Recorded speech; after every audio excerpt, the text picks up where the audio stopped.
So some of you know Reverend Cynthia James is a legend in the New Thought movement.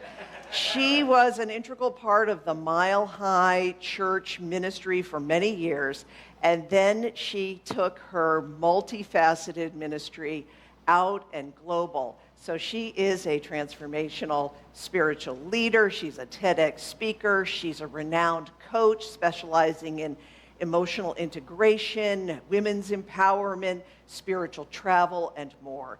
She is a prolific artist and singer-songwriter and composer and author. She's written 6 books, and her latest, The Kingdom of Magic and Mystery, was published this year. It's already won 3 awards. And what you really want to know about Cynthia, well, yeah, okay. What you really want to know about Cynthia, that's appropriate for the service right now,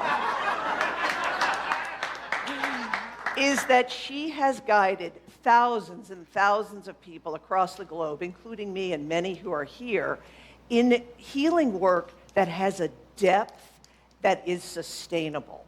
And that makes a profound difference for us all. Let us welcome Reverend Cynthia James.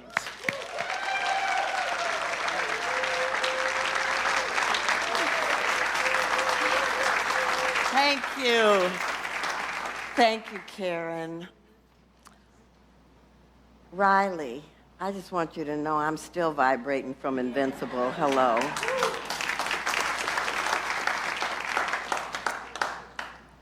Welcome to those online, those in the room. I would like to invite you in this moment to take a breath. And I would like to invite you, uncross your legs, sit with your back to the chair, and recognize that where you're sitting is supporting you without 1 ounce of effort. And what if you knew beyond a shadow of a doubt that the universe was doing the exact same thing? So take one more breath. Allow yourself to become present in the space. Because the title today is The Magic of Mystery and Love, but I'm not here to tell you something new. I'm here to help you remember what you already know, that you are magical. You're a magical being of light. So Karen mentioned that I take people on pilgrimages around the world, and in November of 2023, I had just come back from taking a group to Egypt. And whenever you take a group like that, it's not just the participants that have awakenings, you have one too. And so I had just gotten back and I was meditating, and this voice within me said, write this down. So I've been meditating for like over 40 years, so I'm obedient. I opened my journal, and it said, write the kingdom. So I write it down, and then it says, draw 7 circles. And I'm like, and then it said, not now. I'm like, well, why are you having me write the kingdom and drawing circles if you're not going to tell me what it's about? So I forget about it for about 4 months, and then that journal entry just was flooding me. But you know, those of us who journal, we never know what journal we wrote in. So I'm looking for the journal. I pull out, and then I find one and I open it. It opens to the page. And then the voice says, now write the book. Now, I wrote a book in 2022. I wasn't thinking about another book. It said the name of the book is The Kingdom of Magic and Mystery, and the 7 circles are 7 castles. They live within each and every being, and your job is to write the book to remind people that they're universal magicians. So that's what I came to tell you today. I love that you all are talking about love a lot in this community. What I want you to know is love is the greatest alchemist. Where love is, magic follows. So what I want you to know is love not just about an emotion. It's about an energy, a frequency that is sacred and powerful and whole. And when it's vibrating at its highest level, you talk about invincible, unstoppable. That's what you are. And the thing is that once you get that, then you begin to realize how powerful you are. So one of the things about the book is that it activates a level of creativity within you. I have never considered myself a poet. Now, I've written a lot of songs. I've done a lot of things, a lot of books, but never a poet. But ever since that I started writing the book, this poetry has come through. So I wrote you a poem. You are love, you are magic. You are not seeking love, you are love.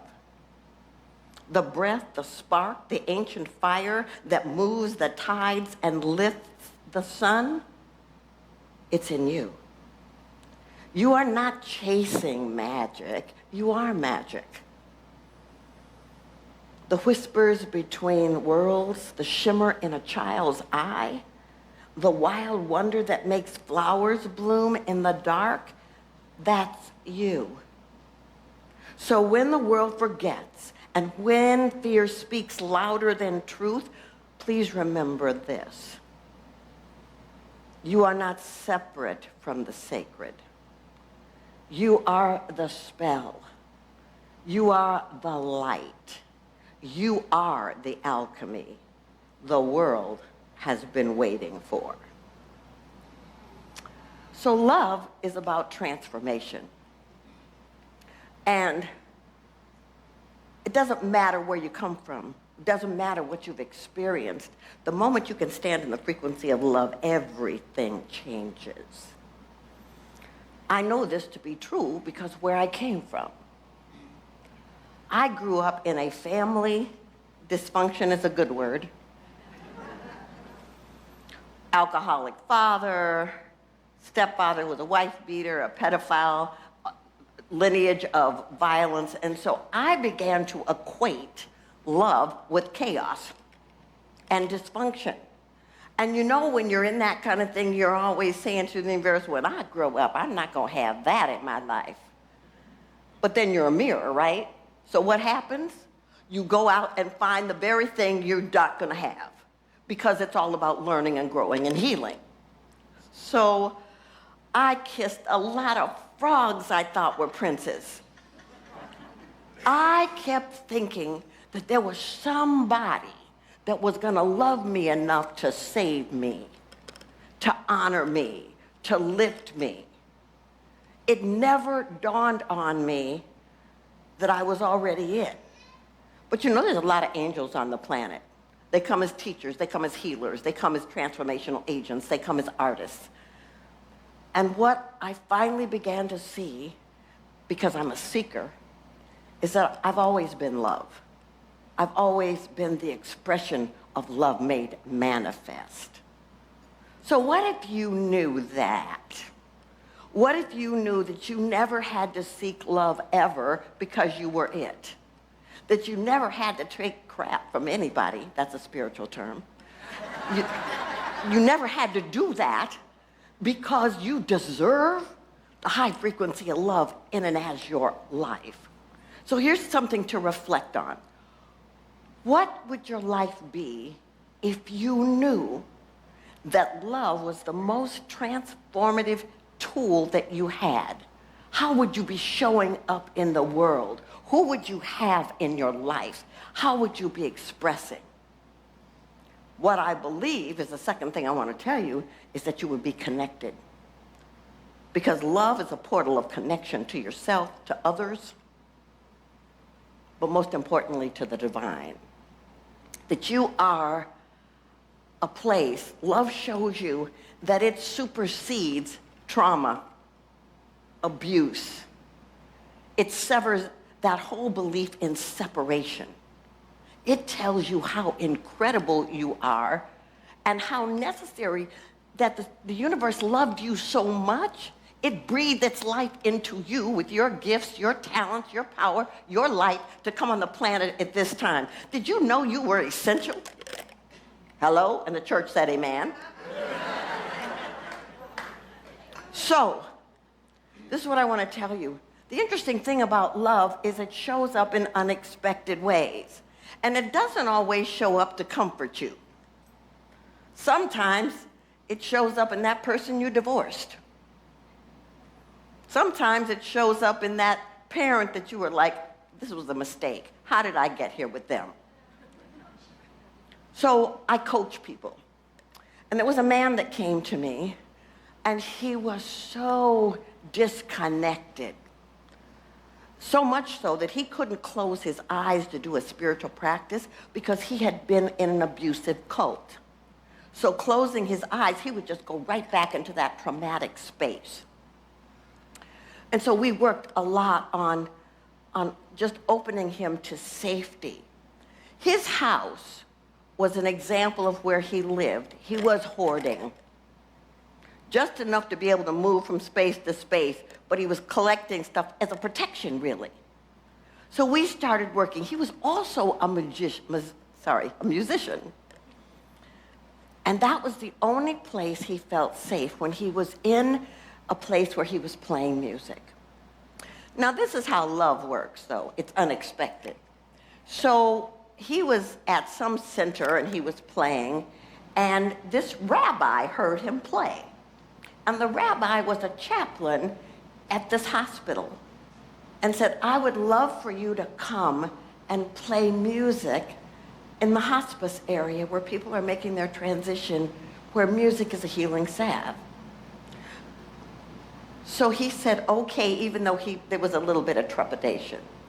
But this is what happened. He started noticing that as he played music for these people, this appreciation for him and his gifts opened. This gratitude, not only of the people who were making their transition, but the people, their family members, was that he was a gift. And then he started noticing that he was giving this love through his music, but love was coming back. And slowly he started to receive the energy of love in an extraordinary way. So he started accepting more gigs to play in other places. And he worked at that hospital for years. This is what he realized, that he was getting love without having to do anything but be who he was. That he wasn't broken. That he didn't need fixing. That he was the essence of the divine. The miraculous thing is that little bit by little bit, he started cleaning his house. And so by the time I left Los Angeles, he had a clean house, and he was touching people, because it's a sacred thing to be with people who are making their transition. And all of a sudden, he realized he was a beneficial presence. So here's the thing. What do you need to do to return to love fully? To not allow distractions to be bombarding you and taking you off center. What do you need to do to return to love? To soften. To stop protecting yourself with stuff, and to be a place where love just radiates from you, through you, in you, as you. What do you need to do to return to love? Now, as I say that to you, it's the next thing I want to tell you is that love is not something you control. It's something you surrender to. Anybody in here been in a relationship where you tried to control it? Oh, there's only 3 hands? Come on now. So the thing is that I am today, I've been with a man for 30 years, and we've been married for almost 26 this month. Thank you. Thank you. Here's the thing though, before him was one of those frogs. He was a very notable public figure. We lived a very public life, but he was an addict. And he was addicted to cocaine. Now, any of you who've been with addicts, you know, the people that are with addicts, we enable them. We try to hide it. We try to find ways so that people don't see that there's dysfunction going on in the family. And so I was doing all of that. But it kept getting worse and worse until the marriage started to dissolve. And I'm like, okay, what am I going to do? I mean, what's going to happen to the kids? I mean, I was just really struggling. And I went to sleep. And when I woke up, I was still kind of foggy. And this voice said, get up. You have always reinvented yourself. Get up and do that now. And as I'm reeling, you know that song, Everything Must Change? Everything must change. Nothing stays the same. Everyone will change. Nothing and no one goes unchanged. It just started ringing in my head. And I was like, oh, I'm resisting the change. I'm resisting the fact that Spirit is moving me out of this dysfunction into a life that I get to create. Okay, y'all. Are you paying attention here? Because this is happening to you. Some of you are in interesting relationship with family, with spouses, with other people, with jobs, and the universe is going, get out, change your life. Get out, change your life. And you're like, security, I need security. You know, and it's like, I'm gonna manage the energy. How's that working for you?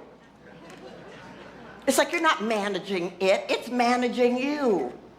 Because surrender is not weakness. Surrender is not giving up. Surrender is opening to possibility. Opening to a place where you feel so enlivened. When that marriage ended, I was like, well, who am I if I'm not trying to fix something or someone? What is the sacredness within me? What does it want to be? Who am I on this planet? How have I come here to be if I'm not dependent on something or someone? That was a journey, y'all. That's why you come to communities like this. You come because there's a part of you that wants to know what else is in me. What else wants to be revealed? What else wants to thrive and expand itself? What else? And the answer is always love. Can you open to the possibility that love shows up in unexpected ways, sometimes ways that cause you discomfort? Can you open to that? Because then the question becomes, ooh, what is it you want me to know? How do you want me to grow? How do you want me to heal? How do you want me to transform? It's not, why is this happening to me? Because if you ask that kind of question, the universe will tell you. And it will show up in ways that you're like, okay, this was not what I was asking for. So, if you know that love is an alchemy, and that where love is, magic must follow, that you are a magical universal being, and if you know that you can open and step through the portals of transformation to become who you've come here to be, because those castles that are in the book, those castles, each one represents a space of becoming.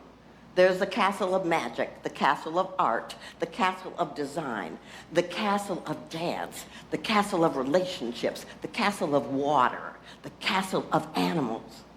And in the workshop this afternoon, we're going to talk about how do you activate those places within yourself. But what I want you to know is the thread that connects all of those castles is love. It's high frequency loving, seeing the sacred in all, as all, and through all. Now, I know that we're living on a planet in a time that's interesting. And it's really hard sometimes to see the love in everything that's out picturing. But what if there's nothing wrong? What if there's something emerging beyond the appearance, beyond the surface? What if there's something else that wanting to be birthed on this planet, and you are here as a part of that process? Wouldn't that be fabulous if you knew that?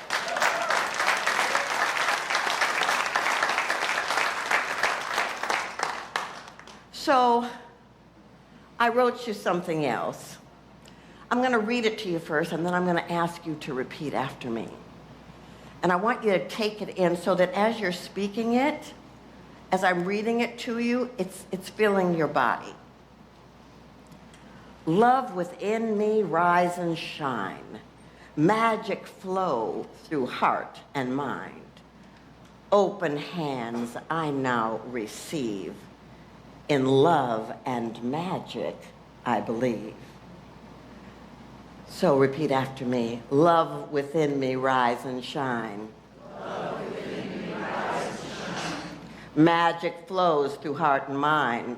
Magic flows through heart and mind. Open hands I now receive. Open hands I now receive. In love and magic I believe. In love and magic I believe. So take it in, and this time speak it as if magic is speaking you, okay? Love within me rise and shine. Love within me rise and shine. Yes.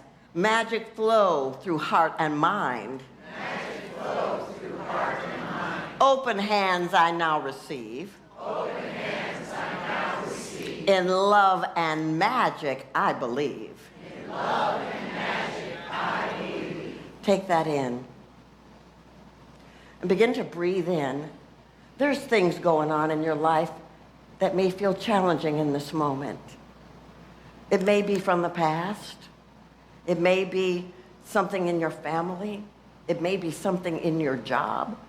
It may be something about what's happening in the world conditions.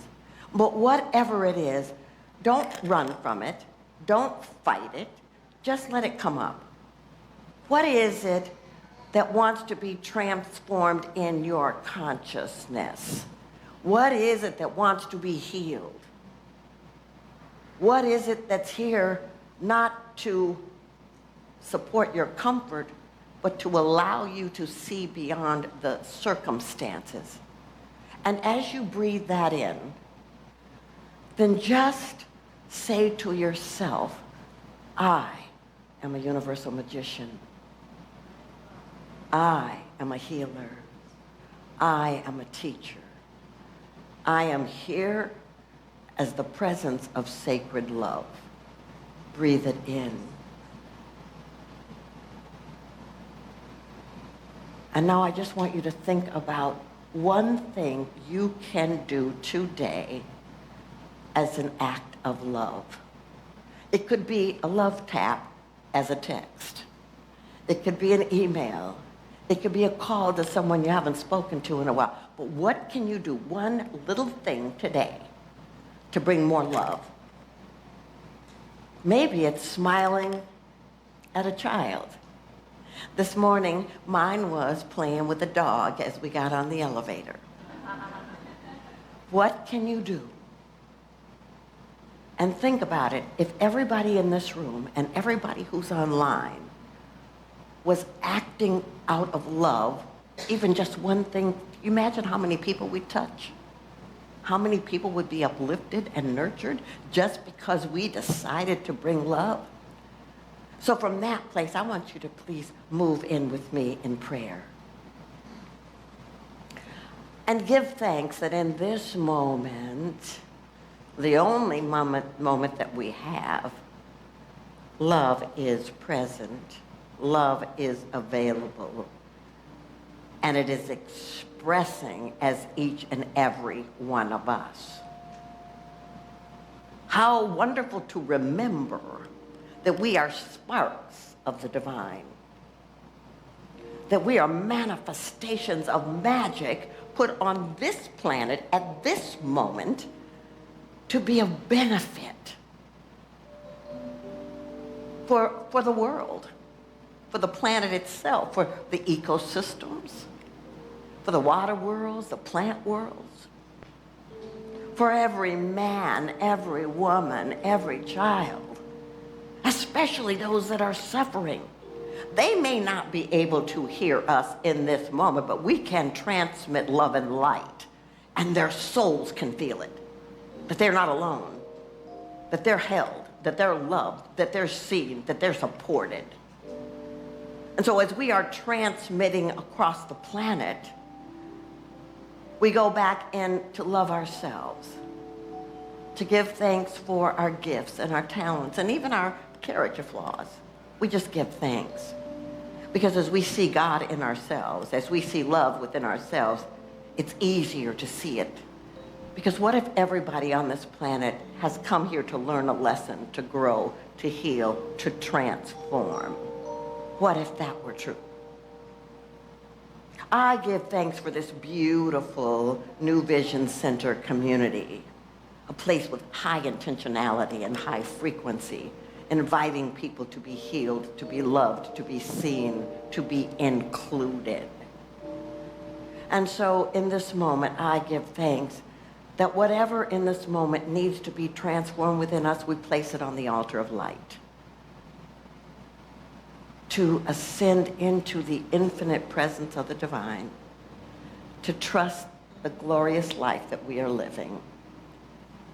And we give thanks for every aspect of life that we have experienced, that we are experiencing, and what will come. And because we give thanks and stand in that field of gratitude, the law responds. We trust it, and we allow it to be. And we say, and so it is.